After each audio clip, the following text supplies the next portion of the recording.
राजधानी भोपाल की, जहां आरबीआई के सामने से लाइन गायब हुई है। नोट बदलने वालों की लाइन गायब हो चुकी है। 2000 के नोट बदलवाने के लिए दरअसल यहां पर लाइन लगती थी। कमीशन लेकर महिलाएं यहां पर नोट बदलवाने के लिए कतारों में खड़ी होती थी, लेकिन अब यहां से लाइन गायब हो चुकी है।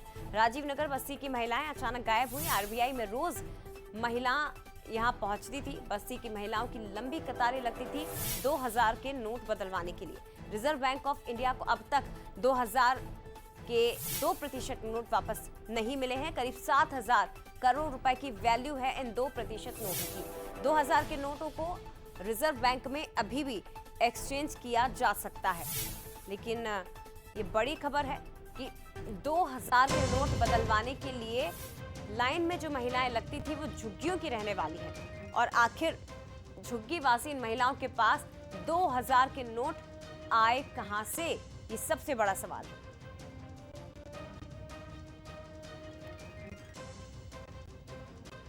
कहां से आए झुग्गियों में 2000 के नोट? दरअसल भोपाल में आरबीआई बिल्डिंग के पीछे स्थित बस्ती में ये नोट अभी खत्म ही नहीं हुए हैं। 2000 रुपए के नोट बदलवाने के लिए एक संगठित गिरोह काम कर रहा है, ये बताया जा रहा है।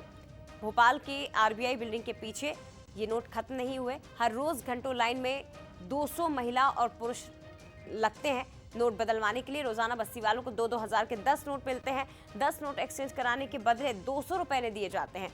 खबर दिखाने के बाद हालांकि लाइन गायब हो चुकी है। ये बड़ी खबर है। और ज्यादा जानकारी लेंगे, हमारे साथ इस वक्त रंजना दुबे लाइव जुड़ गई, सीधे उनका रुख करते हैं। रंजना, सवाल आखिर यही कि कहां से आए झुग्गी वासियों के पास ये 2000 के नोट, और खबर दिखाई तो उसके बाद हड़कंप में मचा, लाइन ही गायब हो गई।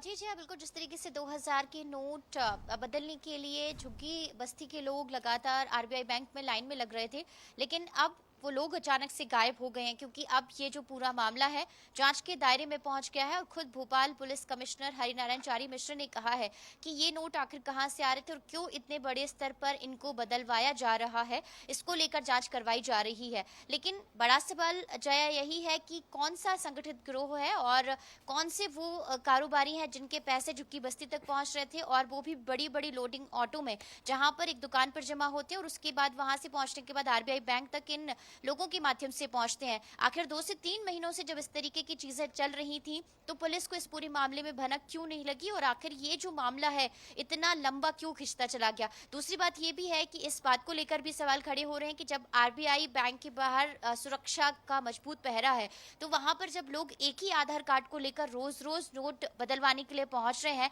तो आखिर वहां पर जो लोग नोट चेंज कर रहे हैं उन्होंने इस पर आपत्ति क्यों नहीं ली, या फिर जब वही व्यक्ति बार बार बैंक पहुंच रहे हैं तो उनको रोका क्यों नहीं गया। और आरबीआई की जो विजिलेंस टीम है वो इस पूरे मामले से आखिरकार अनजान क्यों रही, इन तमाम बातों को लेकर जांच पड़ताल की जा रही है। और ये भी एक जांच का पहलू है कि आखिर प्रदेश भर के कौन कौन से ऐसे शहर हैं जहां से ये 2000 के नोट राजधानी भोपाल पहुंच रहे थे, और आखिर इतनी बड़ी संख्या में कमीशन के चक्कर में ये नोट यहाँ पर कैसे पहुंचे। सवाल तो कई तरह के रंजना, लेकिन जब जांच होगी तो खुलासा होगा कि आखिर इतनी बड़ी संख्या में लोग कैसे पहुंचे, बस्तियों में नोटों की गड्डियां कहां से पहुंची। आरबीआई के सामने सुरक्षा का जब कड़ा पहरा रहता है, लोग लाइन में लगे रहते हैं, तो इनकी जांच क्यों नहीं की गई। हर एक शख्स जब हर रोज पैसे चेंज करने के लिए पहुंच रहा है तो इनसे पूछताछ क्यों नहीं हुई। तो ये इससे भी इनकार नहीं किया जा सकता कि यहां पर आरबीआई के ही किन्हीं बड़े अधिकारियों की संलिप्तता इस मामले में हो, ऐसी भी संभावना है। हालांकि जांच होगी तभी पूरा खुलासा होगा। फिलहाल शुक्रिया आपका रंजना, तमाम जानकारी साझा करने के लिए।